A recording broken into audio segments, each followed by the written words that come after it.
Me know.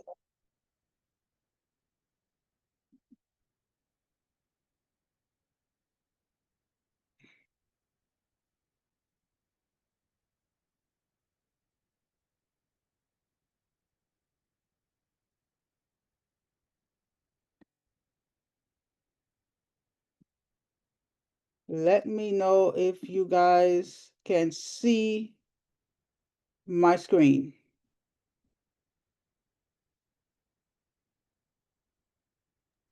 Yes. Okay. So, hello everyone. For anyone who doesn't know, and this is a formality that I do for YouTube and other social medias. My name is Sharon D. Parry. I'm the CEO and founder of Your Worth It Foundation, Inc., which is a women's ministry, and we specialize in helping people get back on their feet, and that is with basic savings, basic credit increase techniques, and also I am a housing strategist. I'm a housing strategist in the city that I'm in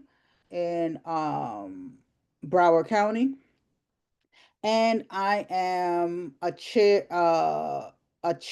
of a division in a city in Broward County, and also I'm on the Affordable Housing Board. So what I am doing in the back is preparing people for home ownership with these basic savings and basic increasing of credit techniques so they could get into home ownership.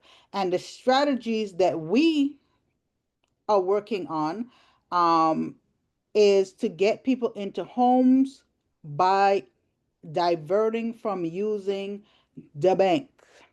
So, as you are in the process of saving, as you are in the process of building your credit, we are putting together some strategies to get you into your first home that you are not tied down to for a number of years. Because if you get any of these grant programs, you are tied to this house based on the grant that you apply for. So if you get a grant for that requires 5 years of you being in the house, you have to be in the house for 5 years. Otherwise, you got to pay back the grant.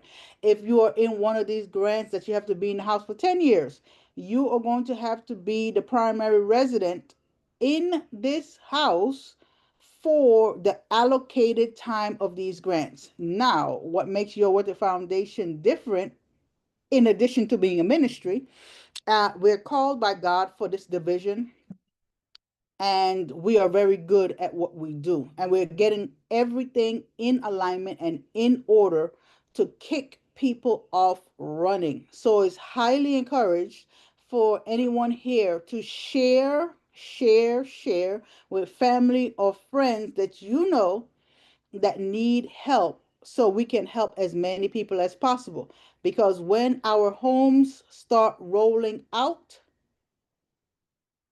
yeah, the people who are prepared are the people who are going to get in first. So we have been doing these free events for a little while now. I think it's been a year. Yeah, I think it's been a year that we've been doing these free events, and I've never told anyone why we do these free events. And it's because as you're in the process of learning to save and building your credit, a lot of us won't be able to get a loan, and we know ways how to get you into a house, right? Without being approved by the banks. But we need everyone to do their due diligence in these areas. So I highly encourage, I'm going to say this again, for anyone you know, even when I send the emails out to people who are followers of Your Worth It Foundation, please spread the word for them to also go on Eventbrite and add themselves as a follower of your Worth It Foundation and register for our free events or even our paid events for Home Ready. Home Ready is a little more intense and there's a lot of information in the Home Ready courses and it's very long. The series is very long. So we don't know how frequent we're going to do it because the series takes over a year to cover because of the number of parts in the series and the fact that we are doing the series once a month. In order for us to do this series continually of Home Ready, not this free one, the paid one, in order for us to do that event continually, we will have to shorten the time frame for people to get it done. So we might have to do it every week because there's so many parts to it. But we'll test the waters as we get there to find out how people are doing with having a month to implement the information that we are sharing during the Home Ready series. So, not only that, but I'm not only a person that helps people to get out the trenches. I call it the trenches because I and my family have been in the trenches. And even in the trenches, I have been able to pay off a car without a job. I have been able to increase my credit score because my credit score fell very, very low. I think it was the 400s because I was hospitalized to the point of death, and my credit score was in the 800s. But when you become hospitalized, things happen. And it fell to the 400s, and I've been able to build it back up. So I don't only teach it, I have been through it, and we know exactly how to get people through it. So again, I highly encourage you to tell people to sign up on Eventbrite, to become a follower, and to attend and implement the information given. Now, let's go to how to finesse your credit. And this is what I do personally to increase my credit score. And I am just teaching the basics. There's a whole lot more to this, but I am just teaching the basics on these free events, right? Anyone have any general questions right now before we begin? Okay. So I'm covering this basic information before I get into deeper things. What is credit? A credit is an agreement between you and a lender, right? And it allows you to use money to attain goods that you have to pay back at a later time. So you are using someone else's money to pay goods, pay bills, and everything that you have to pay back at a later time, of course, with interest. And the interest is very important because if you get yourself in debt financially with credit cards, the interest rate plays a very, very important role of how you reduce this debt. It's very important, the interest rate. So, one of the things in the credit game is first pay your bills on time every time. Why? Because it is 35% of your FICO score, the score that lenders use to determine if you are high risk or a moderate risk for them to loan you their money. The probability of you paying back the money that you borrow. And this score is one of the highest scores, as you see here. So this is very important that you pay on time. Now, there's a way how to finesse this, but we're going to get to it in a minute. Two, keep your credit utilization, meaning the amount that you use on your credit card, try to keep it below 30%. Now, sometimes we have emergencies, and we're supposed to have an emergency fund, but sometimes the emergencies outfund your emergency fund. So sometimes you're just getting yourself back on your feet. And the reason I'm saying this because, like I said, your Author Foundation is a ministry, and we help people that are homeless that are trying to get out of the trenches, trying to get out of having lack and homelessness. But it's very, very, very important that you follow the steps that we give you, because I myself was homeless for 2 years and 8 months. So when I give you a strategy, it's very important for you to follow that strategy, and I fine tune it based on the situation that you're in. And I utilize my connections with other people to get you moving forward. But if you don't implement it, you're not going to see results. Step three, limit new credit applications, right? When you apply for a lot of credit cards, it shows up and it can decrease, right, your credit score. And it is weighted as 15%, right?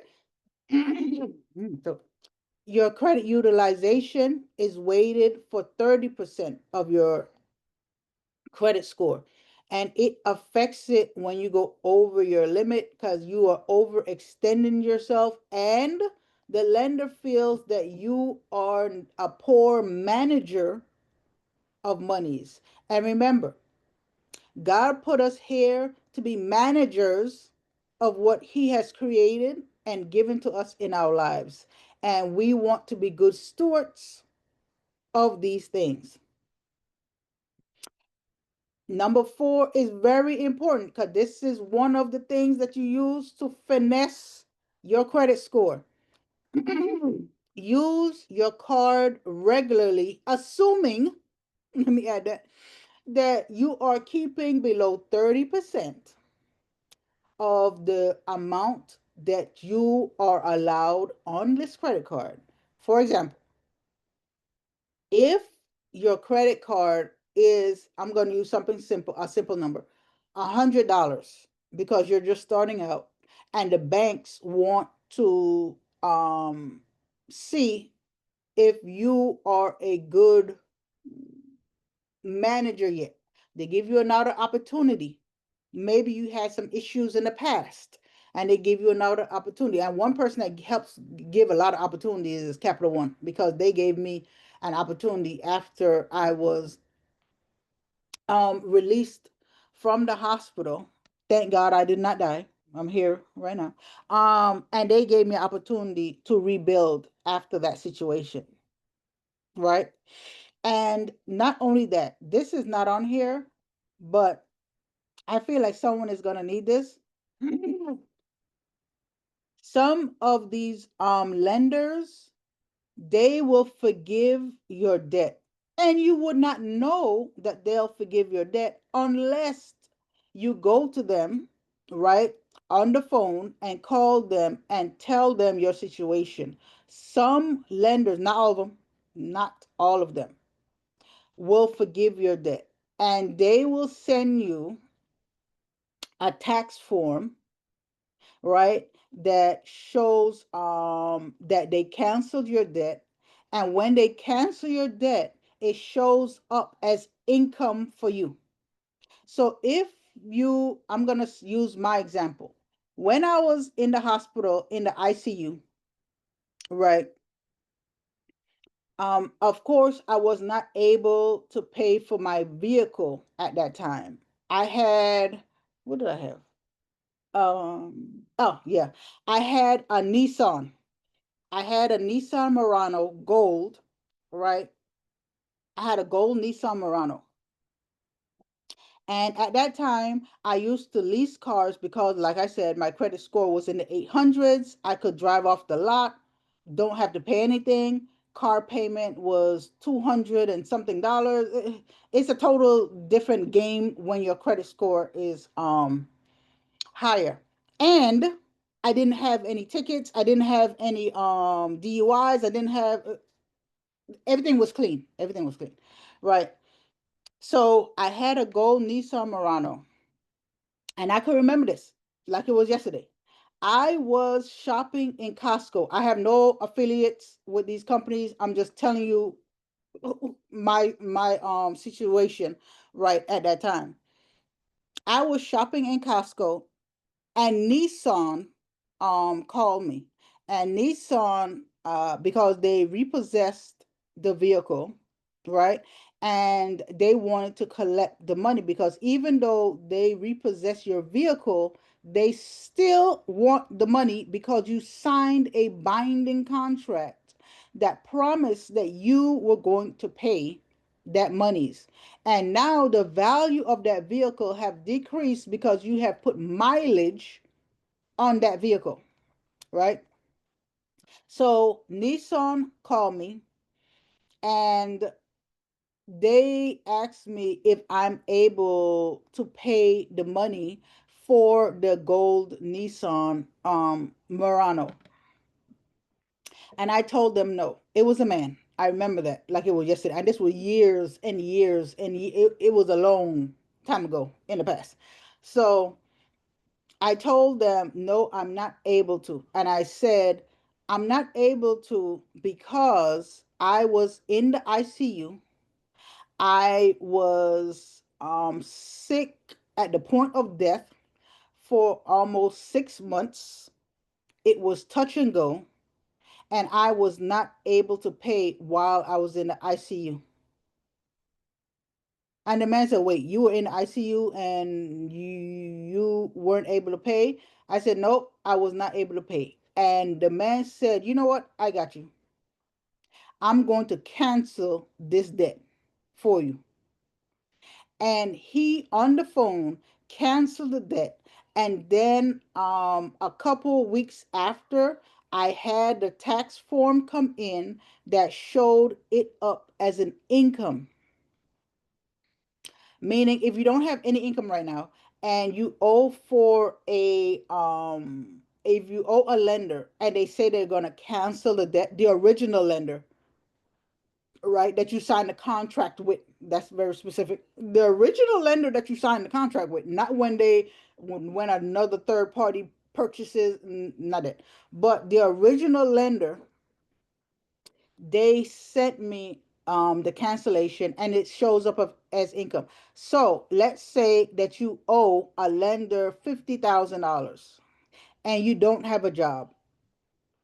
It means that you have to fill out and do a tax form, because it means that you made $50,000. It is actually an income, right? And they show you a specific form for that.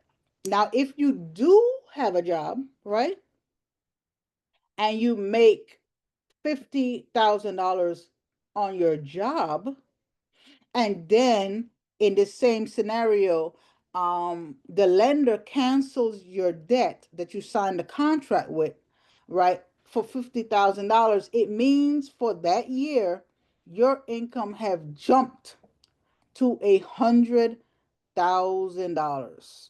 And that's the whole tax thing. I'm not a tax attorney, so I'm not even going to cover that.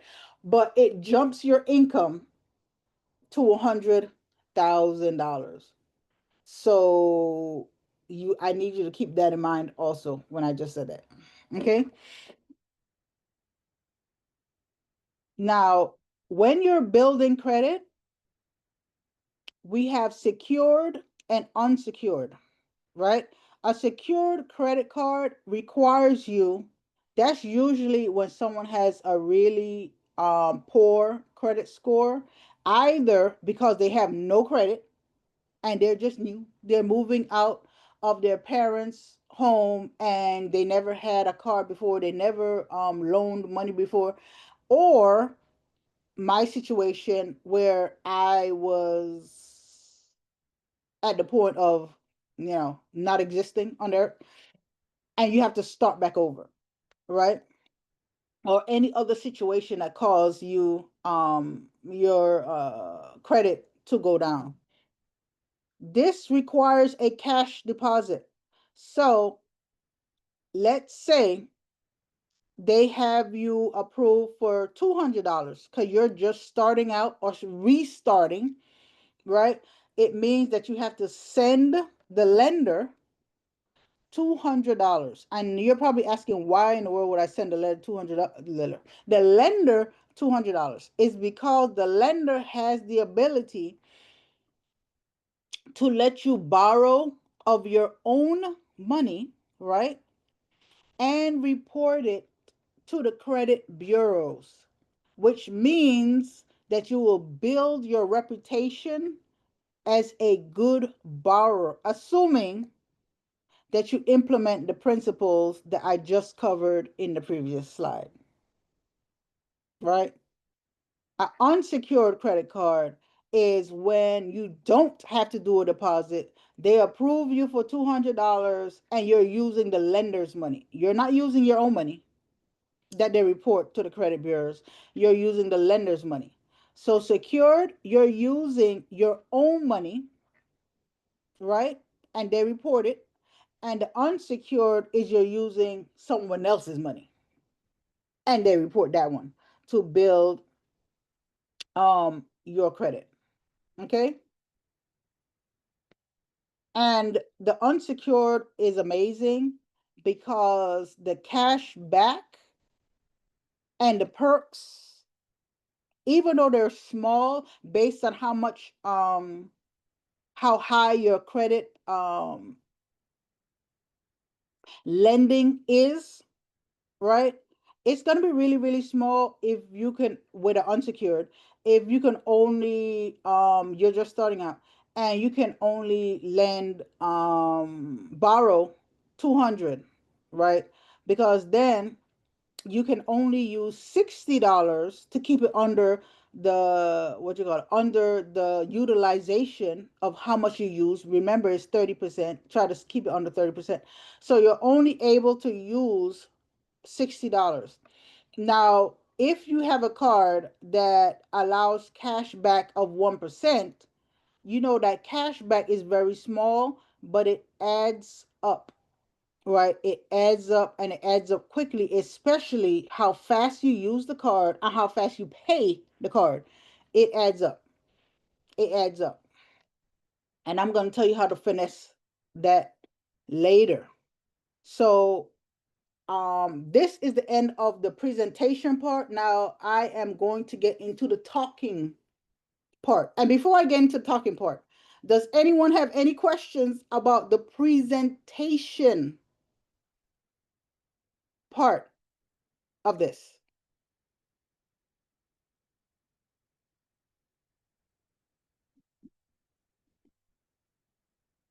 Does anyone have any questions about the presentation part of it?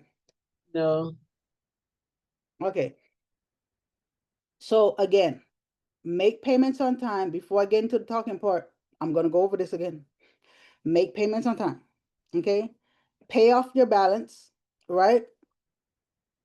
Utilization on the 30% and avoid too many cards. Okay. This is how you finesse with a credit card. Okay. When you see your credit card, you're going to see two things. You see a statement balance and you see a current balance. Now, the current balance is the total amount used that you used on the credit card, not the total amount that you're able to borrow. No, that's totally different. Let's go back to the, what you call it, the $200, right? So you have a card that the lender says that you can use $200 of their money, right? Assuming that you qualify for that, right? And your utilization has to be under 30%. So the max is $60, right? And let's say we said that you had to repeatedly use the card because it showed that you can borrow and pay back. So you went and you bought some food. I don't know where people like going. I'm gonna say Chick-fil-A. I don't have any partnership with Chick-fil-A. So you go to Chick-fil-A for lunch at work and you buy something, a meal from Chick-fil-A, and you put it on your card, right? I don't know the prices of Chick-fil-A because I don't go out that often to eat at restaurants. So I can't tell you. I'm just gonna say $10. I'm just gonna say $10 because I don't go out like that to eat people's food. Um, and you use $10 last month, right? In July, right? And then on August 1st, you used $10 again. Based on your statement time frame, right? It will tell you when that statement starts the billing cycle and when it ends on that billing cycle. Now, let's say that you have been using that card some more in August and it's up to $50. The monies that based on your billing cycle, the monies that you use for Chick-fil-A in July, even though it's part of your current, right here, current balance, right? You pay it before the last day of that cycle. So you have $50 that you use because the max is 60 on a $200 limit, right? And you have 50 on there, but you don't have enough to pay the whole 50 because, like I said, we help people in the trenches. You're in the trenches. Right now, you're still building, but you're still struggling, but you're still building because you know you have a strategy to get out, right? So, what you do is you pay that $10 before the last day of that cycle, right? Assuming that the cycle ends and it's only $10 in that cycle. Meaning you have to look at your statement and it's going to tell you what when the cycle it ends and how much you have to pay for that specific cycle, that billing cycle. So you pay the $10 and you still have $40 left on there. But don't worry about that right now because we're still in the trenches. We're still in the trenches. Once you pay that $10, it shows up as you, number one, paying on time. It shows up as two, you are good with credit utilization. It shows up as three, you are using the card responsibly and repeatedly, right? So the current balance is the whole amount, and in this example is $50. The current balance is the whole amount, but the whole amount is not due on the same billing cycle, assuming you did not make a charge, all the charges in the same billing cycle. So what I do, I stretch out those charges. So sometimes I wait until close to the end of a billing cycle and I go and I buy gas for my car, right? And then when it shows up, I pay money, the amount of money I use that I put in the gas, what you call it, station. Can't remember what the word is now. Put money in the gas station. Let's say I use $35 to fill up my tank from E, right? I go because I already have money on my card from previous charges. I go and I put the money that I would use, right, on the card, and it keeps the card in a utilization that is just right. It keeps it perfectly stabilized, right? So it always shows that I'm paying on time. It shows that I'm using less than 30% of the amount of the total amount. And it shows that I'm repeatedly using it. Now, let's get to the other part, which is the rewards and the cash part, right? I'm showing you guys this so you guys could look this over as I'm talking. It's reintegrating the amount of every what you call it, how each thing is weighed on your FICO score when lenders look at your credit report. So I keep my card at a balanced amount. Now let's get back to the cash back and rewards part, which I enjoy. I do this and I teach my daughter this. When you are borrowing someone's money, even though it's a small amount based on the amount that you are qualified for on the card, like I said, it's based on it's based on each individual person. That's why I forgot to add, I also do one-to-one consultation. However, most people they're gonna feel it's a lot, but I charge $200 an hour. That's why I highly encourage people to come to the free events. I highly encourage people to come to the free events because if you want to talk to me one to one and get a specialized strategy, it is $200 per hour, right?